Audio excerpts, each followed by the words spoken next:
เปิดด่านเป็นกรณีพิเศษให้นายทหารระดับสูงกัมพูชามารักษาอาการป่วยที่โรงพยาบาลในประเทศไทยตามหลักมนุษยธรรมครับล่าสุดนี้ทางเพจกองทัพบกนะครับได้มีการเปิดเผยภาพขณะที่มีการเปิดด่านเป็นกรณีพิเศษที่ด่านบ้านคลองลึกอรัญญประเทศจังหวัดสระแก้วครับซึ่งเป็นการเปิดด่านให้กับนายทหารระดับสูงของกัมพูชา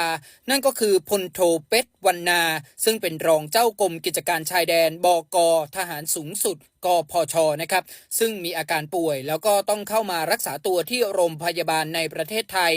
เจ้าหน้าที่ฝ่ายความมั่นคงนำโดยกองกำลังบูรพาและเจ้าหน้าที่ที่เกี่ยวข้องนะครับก็เลยต้องเปิดด่านบ้านคลองลึกเป็นกรณีพิเศษเพื่อให้มารักษาอาการป่วยตามหลักมนุษยธรรมครับเจอสวัสดีสุขภาพดีครับไม่สบายไปรักษาอยู่เมืองไทยนะโอ้โหพี่น้องทหารเขมรเนาะชั้นผู้ใหญ่นะครับเคยมารักษาในโรงพยาบาลไทยเนาะท่านผู้ว่าสระแก้วนะพี่น้องก็บอกเลยว่านี่คืออันนั้นมารักไม่สบายเนี่ยมารักษาในประเทศไทยนะไม่ใช่ว่าเชิญส่วนนะพี่น้องเนาะคือท่านผู้ว่าเนี่ยบอกว่านี่ตอนที่เขาไม่สบายเคยมารักษาในโรงพยาบาลไทยนะพี่น้องนี่แหละคือความมีน้ำใจของคนไทยนะพี่น้องแต่พอได้โอกาสนั้นแล้วพี่น้องพอหายแล้วกลับมาอยู่แนวหน้านะพี่น้องเป็นผู้บังคับบัญชาอยู่แนวหน้ากลับมาใส่ร้ายประเทศไทยนะทั้งที่ก่อนหน้านี้คือเคยมารักษาเนาะจะตุยแล้วเนาะถ้าไม่มีประเทศไทยนี่คือจะตุยและเขมรไม่มีปัญญารักษาแล้วพอได้ดีนะพี่น้องพอหายก็มาเป็นคู่แข่งเนาะมาเป็นคู่ต่อกรกับคนไทยนะพี่น้องนี่แหละคือสิ่งที่เขมรมีนะพี่น้องไม่รู้จักรักษาน้ำใจของคนไทยซึ่งท่านผู้ว่าชี้หน้าเลยนะท่านผู้ว่าชี้หน้าเลยบอกว่านี่เคยมารักษาในโรงพยาบาลไทยเนาะหลายคนแปลผิดนะว่ามารักษาในโรงพยาบาลไทยนะไม่ใช่เนาะคือเนี่ยเขาชี้คือเคยมารักษาในโรงพยาบาลไทยเนี่ยไม่สบายมารักษาในโรงพยาบาลไทยนะคือชี้หน้าเลยนะคือว่าท่านผู้ว่าเขาจำได้เนาะตอนที่ไม่สบายเนาะแต่ว่าพอตอนนี้เนี่ยกลับเขาเรียกว่ารักษาหายแล้วกลับมาต่อว่าเนาะกลับมาเขาเรียกว่ารักษาชายแดนเขมรเนี่ยอยู่ฝั่งตรงข้ามนะไทยกับเขมรทะเลาะมีเรื่องชายแดนเนาะถือว่าทะเลาะกันตอนนี้คือเนี่ยเขาก็อยู่ฝั่งเขาก็มาบังคับบัญชาเนาะเป็นผู้บังคับบัญชานะเป็นทหารสูงสุดแล้วเนาะผู้บังคับบัญชาอยู่ในเขตนั้นกลับมาสั่งลูกน้องเนาะสั่งลูกน้องหรือว่าชาวบ้านเนี่ยมาประท้วงไทยโอ้โหนะพี่น้องนี่คือสิ่งที่เขมรมีนะพี่น้องนี่คือจิตใจของเขาเนาะเขาเคยมารักษาในโรงพยาบาลไทยเนาะแต่ไม่เคยออกมาปกป้องเนาะทั้งที่เป็นทหารผู้ใหญ่แน่นอนแล้วก็ท่านกูอาฮุนเซนนะก็เข้าใจนะแต่ว่าสิ่งอย่างหนึ่งก็คือไม่เคยขอบคุณเลยนะสิ่งที่ประยุทธ์รู้คือมารักษาในโรงพยาบาลไทยแล้วไม่เคยขอบคุณเลยนะทุกคนยังจำกันได้ไหมช่วงที่ปิดด่านแรกๆก็คือคนนี้แหละนะปิดด่านแรกๆแล้วมี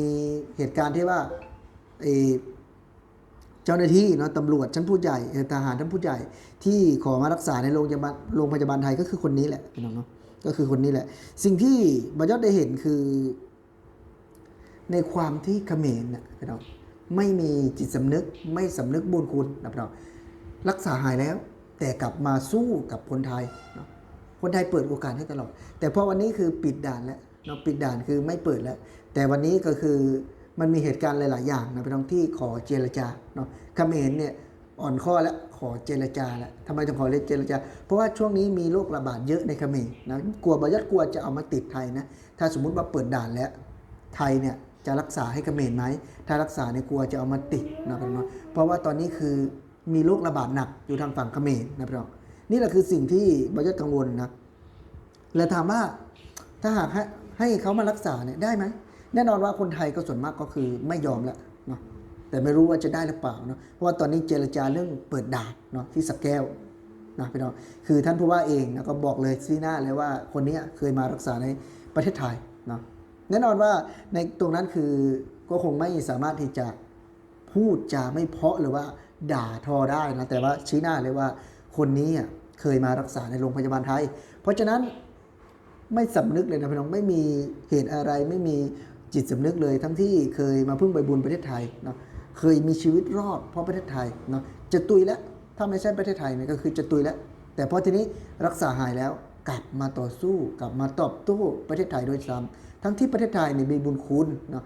เป็นผู้บังคับบัญชานะครับเป็นผู้บังคับบัญชาของเขมรเลยนะถ้าหากขึ้นอะไรมีอะไรเกิดขึ้นก็คือคนนี้เลยเนาะแน่นอนว่ารัฐบาลก็อีกส่วนหนึ่งแต่ว่าคนนี้คือ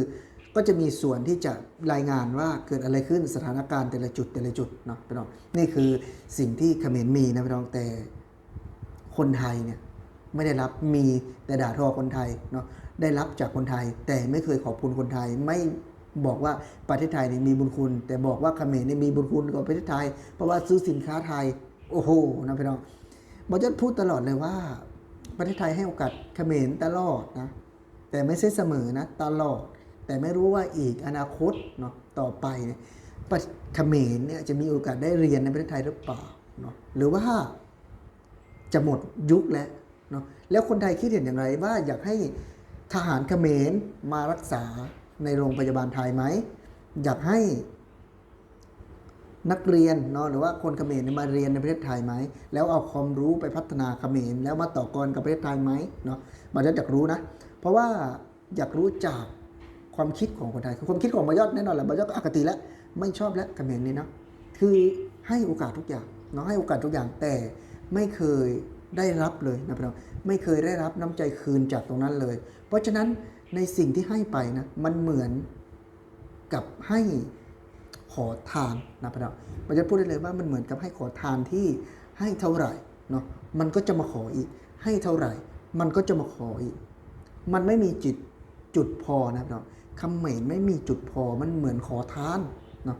มีแต่ขออย่างเดียวเนาะไม่รู้จักขอบคุณขออย่างเดียวขอไปเรื่อยขอไปเรื่อยหมดวันนี้ขอวันหน้าหมดวันหน้าขอวันนู้นมันไม่มีจุดสิ้นสุดเนาะบอยอดพูดได้เลยว่าคบกับเขมรเนี่ยไม่มีจุดสิ้นสุดคือทุกอย่างก็จะขอเนาะอยากได้อย่างเดียวเนาะไม่เห็นใจนะพี่น้องไม่รู้สึกรู้สาอะไรเลยนะพี่น้องสิ่งที่ได้เห็นวันนี้เนาะในการตอบแทนคนไทยเนาะกลับมารักษาในโรงพยาบาลไทยนะพี่น้องเนาะสำหรับคลิปนี้นะพี่น้องสำหรับผู้ใดที่เข้ามาชมก็อย่าลืมฝากกดแชร์กดไลค์กดติดตามนะครับเพื่อเป็นกำลังใจให้บอยอดนะพี่น้องแรงงานเราชาแนลนะครับพี่น้องสำหรับคลิปนี้ EP นี้ก็ขอขอบคุณนะครับ FC ทุกคนที่เข้ามาติดตามและรับชมขอให้มีสุขภาพแข็งแรงนะครับพี่น้องสำหรับวันนี้บอยอดเองก็ไม่ได้มีโอกาสนะที่จะตอบแทนบุญคุณอะไรประเทศไทยมากมายนะแต่บอยอดก็พูดได้เต็มที่บอยอดสามารถที่จะพูดได้นะพี่น้องสวัสดีครับ